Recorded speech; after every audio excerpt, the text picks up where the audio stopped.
అందరికీ నమస్కారం అండి. Welcome to my channel Jaya Guru Datta SVS. నా పేరు విజయశ్రీ. ఈరోజు చందమామ కథల్లో అనర్హుడు అనే చక్కని చందమామ కథ నుండి విందాం. కోసల రాజధాని నగరానికి సమీపంలోని ఒక అరణ్యంలో విమలానందుడనే ముని గురుకులం నడుపుతూ విద్యార్థులకు విద్యాదానం చేస్తూ ఉండేవాడు. ఆయన వద్ద తర్క, మీమాంస, వ్యాకరణ, ఇంద్రజాలం లాంటి శాస్త్రాల్లో ఉద్దండులైన పండితులు ఉండేవారు. ఆయన గురుకులంలో విద్యను అభ్యసించాలని నగరం నుంచి సుదాసు, మోహనుడు అనే కుర్రవాళ్ళిద్దరు బయలుదేరారు. వాళ్ళు గురుకులం చేరి విమలానందుడు దర్శనం చేసుకుని తాము వచ్చిన పని చెప్పారు. విమలానందుడు వాళ్లకు వసతి చూపించి, ముందు మీ ఇద్దరు ఎలాంటి శాస్త్ర విద్య నేర్చుకునేందుకు అర్హులో తెలుసుకోవాలని ఉంది. అందుకు కొద్ది కాలం పడుతుంది. ఈ లోపల గురుకుల నియమాలను పాటిస్తూ ఇక్కడే ఉండండి అన్నాడు. ఒక వారం గడిచింది. ఆ రోజు గురుకులానికి అవసరమైన కట్టెలు కొట్టుకురావాల్సిన పని సుదాసుకు, మోహన్లపై పడింది. వాళ్ళు చెరగొడ్డలి తీసుకుని ఎండిన చెట్ల కోసం వెతుకుతూ అరణ్యంలో చాలా దూరం పోయారు. ఒకానొక చోట వాళ్లకు ఎండిపోయిన చెట్టు ఒకటి కనిపించింది. ఇద్దరూ కలిసి ఆ చెట్టును పడగొట్టి దాన్ని చిన్న చిన్న కట్టెలుగా నరకసాగారు. ఆ సమయంలో వాళ్లకు చెట్టు బోధ మధ్యలో ఒక బంగారు కాసుల మూట కనిపించింది. దాన్ని చూస్తూనే మోహనుడి కళ్ళు మిలమిలా మెరిశాయి. వాడు 1-2 క్షణాలు ఆలోచించి, సుదాసు, ఈ రోజుతో మన కష్టాలన్నీ తీరిపోయి దారిద్ర్యం పోయినట్టే. ఈ బంగారాన్ని ఇద్దరం పంచుకుందాం. దానితో ఇల్లు, భూములు కొనుక్కుని జీవితాంతం వైభవంగా బతకవచ్చు. ఇక మనం కష్టపడి చదువు నేరవలసిన అవసరం లేదు. ఎంత చదువుకున్నా అది డబ్బు సంపాదించి సుఖపడడానికే కదా. ఈ ధనం తీసుకుని తిన్నగా ఇంటికి పోదాం. ఇక గురుకులానికి పోవాల్సిన అవసరం కూడా లేదు అన్నాడు. సుదాస్ ఆ మాటలకు అయిష్టంగా తలాడించి, మనం విద్య నేర్చుకోవడానికి వచ్చాం. విద్య కేవలం ధనం సంపాదించడానికే కాదు, ధన సంపాదనకు అనేక మార్గాల్ని చూపిస్తుంది. ధనం ద్వారా విద్య సంపాదించలేం, కానీ విద్య ద్వారా తర్వాత ధనం సంపాదించుకోవచ్చు. అనుకోకుండా లభిస్తున్న ఈ ధనం అనుకోకుండానే మన దగ్గర నుంచి పోవచ్చు, కానీ మనం నేర్చిన విద్య ఎన్నటికీ మనల్ని వదిలిపోదు. గురుకుల నియమాల ప్రకారం ఈ బంగారాన్ని తీసుకుపోయి గురువుగారికి ఇవ్వాలి అన్నాడు. మోహనుడికి ఆ మాటలు ఏమాత్రం రుచించలేదు. వాడు బంగారాన్ని ఎంచి 2 భాగాలు చేసి ఒక భాగం సుదాస్కి ఇచ్చాడు. తర్వాత తన వంతు బంగారాన్ని చొక్కా లోపల బయటకి కనపడకుండా భద్రంగా దాచుకుని సుదాసుతో, నేను ఇంటికి వెళ్ళిపోతున్నాను. నీవు గురుకులానికి తిరిగి వెళ్ళి నీ ఇష్టం వచ్చిన విద్య నేర్చుకో అని తిన్నగా ఇంటి దారి పట్టాడు. దారిలో వాడు ఒక చిన్న సెలయేరు దాటవలసి వచ్చింది. అందులో దిగువాడు 4 అడుగులు వేయగానే కాళ్ళకి ఏదో చుట్టుకున్నట్లు అనిపించింది. మరుక్షణం కుడికాలి చీలమండ దగ్గర గట్టిగా సూదులతో పొడిచినట్లయినది. మోహనుడు భయకంపితుడైపోయాడు. వెనక్కు తిరిగి కాలుని గట్టిగా విదిలించాడు. దానితో పెద్ద పాము ఒకటి ఒడ్డున పడి దోపుల్నే ఉన్న పొదల్లోనికి చర్రున పరిగెత్తింది. వాడు ఒడ్డు మీదకి వచ్చి కాలిని పరీక్షగా చూశాడు. చీలమండ దగ్గర పాము కూరలు దిగినట్టు స్పష్టంగా కనిపించింది. దానితో వాడికి ప్రాణభయం పట్టుకున్నది. సహాయం కోసం కేకలు వేస్తూ సెలయేటి ఒడ్డునే పరిగెత్తసాగాడు. మోహనుడు అలా కొంత దూరం పరిగెత్తేసరికి ఎదురుగా ఒక ఆటవీకుడు రావటం కనిపించింది. వాడు అటవీకుని సమీపించి, నన్ను పాము కరిచింది. నీ దగ్గర పాము కాటుకు ఏదైనా మందున్నదా అని అడిగాడు. పాము కాటుకు వైద్యం చేయడం అనేది మా ఇంట తరతరాలుగా వస్తున్న విద్య. నేను మందు వేసి నీ ప్రాణాలు పోకుండా కాపాడుతాను. అందుకు ప్రతిఫలంగా నువ్వు ఏం చేస్తావు? చొక్కా లోపల దాచుకున్న బంగారం అంతా ఇవ్వాలి. ఇష్టమేనా అని అడిగాడు ఆటవీకుడు. తన చొక్కా లోపల దాచిన బంగారం సంగతి ఈ అటవీకుడికి ఎలా తెలిసింది? మోహనుడు ఆశ్చర్యం చెందాడు. అప్పటికే వాడి నోటి నుండి నొరగ వస్తున్నది. కళ్ళు బైర్లు కమ్ముతున్నాయి. ముందు తన ప్రాణం కాపాడుకోవడం ముఖ్యం. వాడు మారు పలకకుండగా బంగారాన్ని అటవీకుడికి ఇచ్చేశాడు. అటవికుడు అక్కడ ఉన్న పొదల్లోనికి పోయి ఏవో ఆకులు తెచ్చి వాటి రసం మోహనుడు నోటిలోనూ ముక్కులోనూ పిండాడు. ఆ మరుక్షణం మోహనుడికి పాము కరిచిన లక్షణాలన్నీ మొటమాయమైపోయాయి. ఆటవికుడు చిన్నగా నవ్వుకుంటూ అరణ్యంలో ఎటో వెళ్ళిపోయాడు. దొరికిన అంత బంగారము పోయినసరికి మోహనుడికి ఎక్కడా లేని దిగులు కలిగింది. వాడు కొంచెం సేపు ఆలోచించి ఎటు బంగారం పోయింది కనుక గురుకులంలో విద్య అయినా నేర్చవచ్చును అనుకుంటూ విచారంగా గురుకులానికి తిరిగి వెళ్ళాడు. మోహన్ని చూస్తూనే విమలానందముని, నీకు సుదాసకు తెలియకుండగా మీ ఇద్దరికి ఒక చిన్న పరీక్ష పెట్టాను. అందులో సుదాస నగ్గాడు. అతన్ని గురుకులంలో చేర్చుకున్నాను. నువ్వెలాంటి శాస్త్ర విద్యలు నేర్చుకునేందుకు అర్హుడివి కావు. ఇంటికి తిరిగిపో అన్నాడు. వాడు నిరాశతో తల వంచుకుని అక్కడి నుండి బయలుదేరాడు. గురుకులం బయట చెట్ల కింద వాడికి తనకు పాము కాటుకు వైద్యం చేసిన అటవికుడు కనిపించాడు. అటవికుడిని చూస్తూనే మోహన్కి ఒక సందేహం కలిగింది. వాడు అక్కడ ఉన్న విద్యార్థినొకడిని ఆ అటవీకుడు గురించి ఎవరని అడిగాడు. అప్పుడు ఆ విద్యార్థి, ఆయన ఆటవీకుడు కాదు, కోరిన విద్యలకు ఇంద్రజాల విద్య నేర్పే ఆచార్యుడు. విద్యార్థులకు ఎలాంటి విద్య కావాలితే వారికి అలాంటి ఇంద్రజాల విద్య నేర్పిస్తాడు. ఈరోజు అటవీకుడు వేషం ధరించాడు అని చెప్పాడు. ఆ జవాబు వింటూనే మోహనుడు వంగి తన కుడికాలి చీలమండ మీద పాము కరిచిన గుర్తుల కోసం చూసుకున్నాడు. అక్కడ అలాంటివేం కనిపించలేదు. దానితో వాడికి విమలానందుడి పరీక్ష ఏమిటో అర్థమైనది. ఇప్పుడు కనకసుందరి కథ అనే మరో చక్కని చందమామ కథను విందాం. పట్టువదలని విక్రమార్కుడు చెట్టు వద్దకు తిరిగి వెళ్ళి చెట్టు పైనుంచి శవాన్ని దించి భుజాన వేసుకుని ఎప్పటిలాగే మౌనంగా శ్మశానం కేసు నడవసాగాడు. అప్పుడు శవంలోని బేతాళుడు, రాజా, ఇంత అర్ధరాత్రి వేళ ఎంతో పట్టుదలతో నువ్వు పడుతున్న శ్రమ చూస్తుంటే ఇదంతా ధర్మబుద్ధితో మరెవరికో సహాయం పడేందుకు కాక నీ సొంత మేలు కోసమే అయి ఉంటుందన్న అనుమానం కలుగుతున్నది. కానీ ఒక్కొక్క సమయంలో పరిస్థితులు అనుకూలించినప్పుడు మనుషులు తమ పట్టుదల విడిచి ప్రాణభయం కొద్దీ తాము ద్వేషించే వారికి లొంగిపోతారు. ఇందుకు ఉదాహరణగా నీకు కనకసుందరి అనే రాజకుమార్తె కథ చెబుతాను, శ్రమ తెలియకుండా విను అంటూ ఇలా చెప్పడం ప్రారంభించాడు. జస్వంత రాజ్యాన్ని రాజు కులదీపుడు చాలా ఏళ్ళు ప్రజానురంజకంగా పాలించాడు. ఆయన వద్ద సుకీర్తి అనే మంత్రి ఉండేవాడు.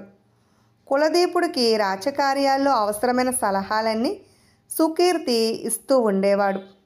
తన మంత్రి సలహాల పట్ల కులదీపుడికి చాలా నమ్మకం. కులదీపుడు బాగా వృద్ధుడైపోయాడు. ఆ దశలో ఆయన ఒకసారి తీవ్రమైన వ్యాధి కలిగింది. దానితో ఆయన తాను మరెంతో కాలం బతకనని గ్రహించి తన కొడుకు మణిదీపుడికి రాజ్యాభిషేకం చేశాడు. తరువాత మరణించే ముందు ఆయన కొడుకుతో, నాయనా, మన మంత్రి సలహా లేకుండా నువ్వు ఎలాంటి నిర్ణయము తీసుకోవద్దు. రాజ్య నిర్వహణలో నాకన్నా కూడా ఆయన అనుభవజ్ఞుడు. ఆయన కాదన్న పని ఎన్నడూ చేయకు అని చెప్పి కన్ను మూశాడు. మణిదీపుడు తండ్రికిచ్చిన మాట ప్రకారం వృద్ధుడైన సుకీర్తినే తనకు మంత్రిగా నియమించుకున్నాడు. ఒకసారి మణిదీపుడు తన పొరుగురాజైన రాజపాలుని గురించి సుకీర్తికి చెప్పి, జయపాలుడు క్రమక్రమంగా బలవంతుడవుతున్నాడని నా నమ్మకం. నేను అతడి మీద యుద్ధం ప్రకటించదలిచాను. మీ సలహా ఏమిటి అన్నాడు. సుకీర్తి కొంత తడవ ఆలోచించి, మహారాజా, దయచేసి ఈ ప్రయత్నం విరమించుకోండి అన్నాడు. ఈ జవాబుకు మణిదీపుడు రవ్వంత ఆశ్చర్యపడి, ఏం అలా అన్నారు అని అడిగాడు. మీరు యుద్ధం చేయబోవడం రాజ్యకాంక్ష వల్లనే కదా. మీ ప్రయత్నం సఫలం కాని పక్షంలో మన సేనలు విపరీతంగా నష్టపోతాయి. అప్పుడు మరొక బలవంతుడైన రాజు మన మీదకు దండెత్తి వస్తే మన రాజ్యానికే ప్రమాదం అన్నాడు సుకీర్తి. మణిదీపుడికి సుకీర్తి సలహా అంతగా రుచించలేదు. అయినా అనుభవజ్ఞుడు అన్న ఉద్దేశంతోనూ తండ్రి ఆయన సలహా పాటించమని ఆదేశించి ఉండడం వల్ల అయిష్టంగానే తన యుద్ధ ప్రయత్నాన్ని విరమించుకున్నాడు. ఆ తర్వాత వారం రోజులకు మణిదీపుడు అరణ్యానికి వేటకు బయలుదేరాడు. సుకీర్తి అతన్ని వారించి, మహారాజా, ఈరోజు వేటకు అనుకూలంగా లేదు, 2 రోజులు ఆగి వెళ్ళండి అన్నాడు. మణిదీపుడు ఉత్సాహం అంతా నీరు కారిపోయింది. ఎందుకు వెళ్ళరాదో చెప్పారు కాదు అన్నాడు అతను. రానున్న 4-5 గంటల కాలంలో వర్షం వచ్చే సూచనలు కనబడుతున్నవి. వర్షంలో తడవకుండగా అరణ్యంలో తలదాచుకునే అవకాశం ఉండదు కదా. అయినా వర్షాకాలం వేటకు అనుకూలమైనది కాదు అన్నాడు సుకీర్తి నెమ్మదిగా. మణిదీపుడు అయిష్టంగానే మంత్రి సలహాను పాటించి వేటకు వెళ్ళడం మానుకున్నాడు. అయితే 4-5 గంటల తర్వాత వర్షం రానేలేదు. ఆకాశంలో మాత్రం అక్కడక్కడ మబ్బు తునకలు కనిపించాయి. మణిదీపుడు సుకీర్తికి కబురు చేసి, చూసారా, నన్ను వేటకు పోవద్దన్నారు, వర్షం మాత్రం రానేలేదు అన్నాడు.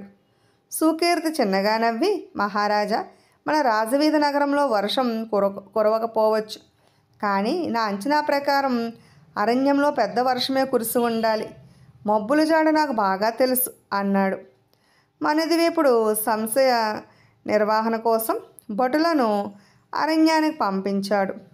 వాళ్ళు తిరిగి వచ్చి వర్షం అరణ్యమంతా ముంచెత్తిందని, అక్కడ పెద్ద పెద్ద వాగులు ప్రవహిస్తున్నాయని చెప్పారు. 2 నెలలు గడిచినాయి.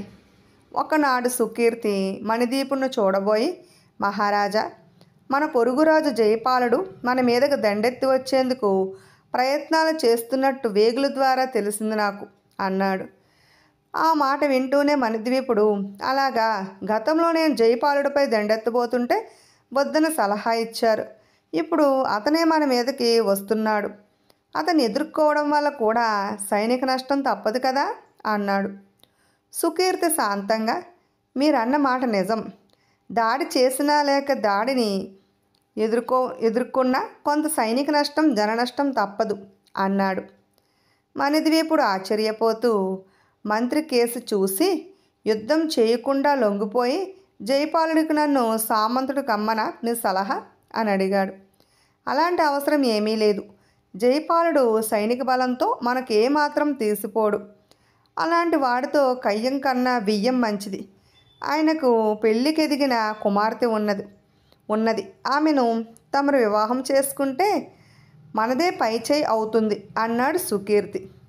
మణిదీపుడు జయపాలుడు కుమార్తె కనకసుందరి అద్భుత సౌందర్యవతిని విని ఉన్నాడు. వీలైతే ఆమెను పెళ్ళాడాలన్న కోరిక అతడికి లేకపోలేదు. ఈ కారణం వల్ల మంత్రి సుకీర్తి సూచనకు అతడు అంగీకారం తెలిపాడు. సుకీర్తి నుంచి వార్త అందగానే జయపాలుడు చాలా సంతోషించి కుమార్తెను పిలిపించి సంగతి చెప్పి, ఈ వివాహం నీకు ఇష్టమేనా అని అడిగాడు. కనకసుందరి ఒక్క క్షణం ఆలోచించి, నాన్న, మీరు జస్వంత రాజ్యం మీద దండయాత్ర చేయాలనుకున్నారు కదా, ఇప్పుడు ఈ పెళ్లి ప్రస్తావన ఏమిటి అన్నది. యువకుడైన మణిద్వీపుడు రాజ్యకాంక్ష కొద్దీ ఏదో ఒకనాడు మన రాజ్యం మీద దాడి చేస్తాడన్న అనుమానం నాకున్నది. అందుకే ముందుగా అతడు రాజ్యం మీద దాడి చేయదలిచాను. కానీ అతడు అల్లుడవుతానంటే నాకెంతో సంతోషంగా ఉన్నది అన్నాడు జయపాలుడు. మీరు దాడి చేయనున్నారని తెలిసిన తర్వాతే అక్కడ నుంచి ఈ వియ్యమం అందాలనే కబురు వచ్చింది. దీని వెనక ఏదైనా కుట్ర ఉన్నదేమో అన్నది కనకసుందరి. జయపాలుడు కొంచెం సేపు ఆలోచిస్తూ ఊరుకుని, ఆ రాజ్య మంత్రి సుకీర్తి చాలా అనుభవజ్ఞుడు, రాజ్యతంత్రంలో మంచి దిట్ట, ఇందులో అతడి సలహా ఉండవచ్చు అన్నాడు. కనకసుందరి అవునన్నట్టు తల ఊపి, సుకీర్తి అనుమతి, సలహాలాంటివి లేనిదే ఆ రాజు వేటకు కూడా వెళ్ళడని విన్నాను. అన్నీ మంత్రి సలహా మీదే చేసేవాడు రేపు అతడు సలహా పాటించి నన్ను పుచ్చడన్న నమ్మకం ఏమిటి? ఆ మంత్రికి దేశ బహిష్కరణ శిక్ష విధిస్తేనే నేను జస్వంతరాజుని మాడతానని కబురు పంపండి అన్నది. జయపాలుడు అలాగే కబురు పంపాడు. ఆ కబురు వింటూనే మణిదీపుడు పట్టరాని ఆగ్రహంతో, ఆ జయపాలుడికి ఎంత పొగరా అన్నాడు. సుకీర్తి శాంతంగా, మహారాజా, నేను తమ పూర్వీకులుంటున్న ప్రసేన రాజ్యానికి వెళ్ళి నా శేష జీవితాన్ని గడుపుతాను, అనుజ్ఞ ఇవ్వండి అన్నాడు. వెంటనే మణిదీపుడు, మీరు మంత్రిగా మాతోనే ఉండాలి, ఈ విషయంలో మీ సలహా పాటించదలచలేను అన్నాడు. తరువాత వారం తిరగకుండానే మణిద్వీపుడు జయపాలుడి రాజ్యం మీద దాడి చేశాడు. జయపాలుడు పెద్దగా ప్రతిఘటించకుండానే అతడితో రాజీ పడ్డాడు. కనకసుందరి మణిదీపుని వివాహమాడింది. బేతాళుడి కథ చెప్పి, రాజా, కనకసుందరి ప్రవర్తన అనుచితంగా లేదా? ఆమె పట్టుదల అంతా ఏమైనది? మంత్రికి దేశ బహిష్కరణ విధించితే తప్ప మణిద్వీపుణ్ణి వివాహం ఆడనన్నది. అటువంటిది తన తండ్రి అతన్ని ప్రతిఘటించలేక రాజీ పడగానే వివాహానికి సమ్మతించింది. ఇందుకు కారణం ఆమెకు కష్టాల పాలవుతానన్న భయం తప్ప మరొకటి కాదు కదా. ఈ సందేహానికి సమాధానం తెలిసి కూడా చెప్పకపోయావో నీ తల పగిలిపోతుంది అన్నాడు. దానికి విక్రమార్కుడు ఇలా చెప్పాడు, కనకసుందరి ప్రవర్తనలో అనుచితమంటూ ఏమీ లేదు. మణిద్వీపుడు తన తండ్రి ఆదేశానుసారం మంత్రి సుకీర్తి సలహా లేనిదే ఏ పని చేయడని ఆమెకు తెలుసు. ఎల్లవేళలా మంత్రుల సలహాను తూచా తప్పకుండా పాటించే రాజు కారణం ఏదైనా ఒక రకంగా అసంతృప్తుడు. అలాంటి వాడు క్రమంగా స్వయంగా ఆలోచించే శక్తిని కోల్పోయి ఎవరో ఒకరి చేతిలో కీలుబొమ్మ అవుతాడు. మణిదీపుల్లో స్వయంగా ఆలోచించి నిర్ణయాలు తీసుకోగల శక్తిని పరీక్షించేందుకే కనకసుందరి మంత్రికి దేశ బహిష్కరం అన్న షరతు పెట్టింది. అయితే ఈ విషయంలో మణిదీపుడు తన మంత్రి సలహాను పాటించకుండగా జయపాలుడి మీదకి దాడికి వెళ్ళాడు. ఇందువల్ల అతడిలో తనకు నచ్చని సలహాను కాదనగల శక్తి, స్వతంత్రంగా ఆలోచించగల నేర్పు ఉన్నవని తేలింది. దీనికంతకు కారణం కనకసుందరి నిర్భయత్వం, పట్టుదల. అందులో నెగ్గడం వలనే ఆమె మణిద్వీపుని వివాహం ఆడడం జరిగింది అన్నాడు. రాజుకి విధంగా మౌనభంగం కలగగానే బేతాళుడు శవంతో సహా మాయమే తిరిగి మళ్ళీ చెట్టెక్కేశాడు. ఇప్పుడు పంతం అనే మరో చక్కని చందమామ కథను విందాం. వీరభద్రం పని మీద పొరుగురు బయలుదేరుతూ వంటగదిలో ఉన్న భార్యను పిలిచి, అక్కడ పని పూర్తి కాగానే ఎంత రాత్రైనా బయలుదేరి తెల్లవారేసరికి మన ఇంట్లో ఉంటాను అన్నాడు. ఆమె భర్తకు ఎక్కడ లేని చీకటి భయమన్న సంగతి ఎరిగినది కావడంతో, మీకు భయం చాలా ఎక్కువ, అందువల్ల రాత్రివేళ బయలుదేరి రాలేరు అన్నది. ఆ జవాబుకు వీరభద్రం విసుక్కుని, నేను ఎప్పుడేం చెప్పినా కాదనడం నీకు బాగా అలవాటైపోయింది, తెల్లవారేసరికి మన ఇంట్లో ఉండకపోతే చూడు అన్నాడు పట్టుదలగా. వచ్చినప్పుడు మాట కదా, అప్పుడు చూస్తారులేండి మీ పట్టుదల పంతం ఏ పాటివో అన్నది భార్య నవ్వుతూను. భార్యాభర్తలిద్దరూ ఈ విధంగా వాదులాడుకోవడం చాలాసార్లు జరిగింది. అయితే ఎప్పుడూ భార్య మాటే నిజమవుతూ ఉండటం వీరభద్రానికి ఉక్రోషంగా ఉంటున్నది. ఏమైనా సరే ఈసారి అనుకున్న ప్రకారం తిరిగి రావాలని బయలుదేరేటప్పుడే అనుకున్నాడు వీరభద్రం. అయితే అతను ఊరి పొలిమేర దాటకుండానే పొరుగురు నుంచి ఒక మనిషి వస్తూ ఎదురయ్యాడు. వీరభద్రం అతను గుర్తుపట్టి, అరే జగన్నాథమా, నా కోసమేనా వస్తున్నావు అని అడిగాడు. అవును బాబు, చిట్టుపంతులు గారు అవసరమైన పని మీద రాజధానికి వెళ్ళాను, తమను ఒక పక్షం రోజులు ఆగరమ్మని చెప్పమన్నారు అన్నాడు జగన్నాథం. వీరభద్రం సరేనని వెనుదిరిగి గ్రామం చేరి సరాసరి తన మిత్రుడైన గోవిందయ్య ఇంటికి వెళ్ళి దారిలో ఏం జరిగిందో చెప్పాడు.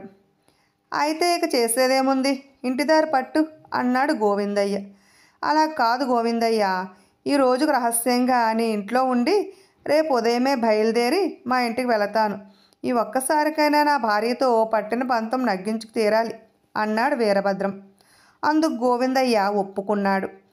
ఆ రోజంతా వీరభద్రం ఆ ఇంట్లోనే గడిపాడు. గోవిందయ్య భార్య పుట్టింటికి వెళ్ళింది. ఆ కారణం వల్ల రాత్రికి రమ్మని గోవిందయ్య ఇద్దరు మిత్రులకు కబురు పెట్టాడు.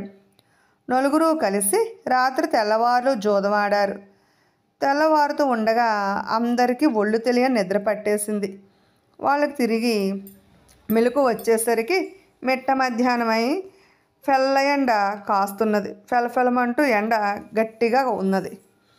గోవిందయ్య వీరభద్రమ్మకు జాలిగా చూసి, మొత్తం మీద నీ భార్య అన్నట్టే జరుగుతున్నది. నువ్వు మధ్యాహ్నానికి ఇల్లు చేరుతున్నావు అన్నాడు. వీరభద్రానికి ఎక్కడా లేని ఉక్రోషం వచ్చింది. అతడు గోవిందయ్యతో ఇంటికి చీకటి పడ్డాక వెళ్తాను అన్నాడు. రాత్రివేళ ఇంటికి వచ్చిన వీరభద్రాన్ని చూసి భార్య, చివరికి నేను చెప్పినట్టే జరిగింది అన్నది.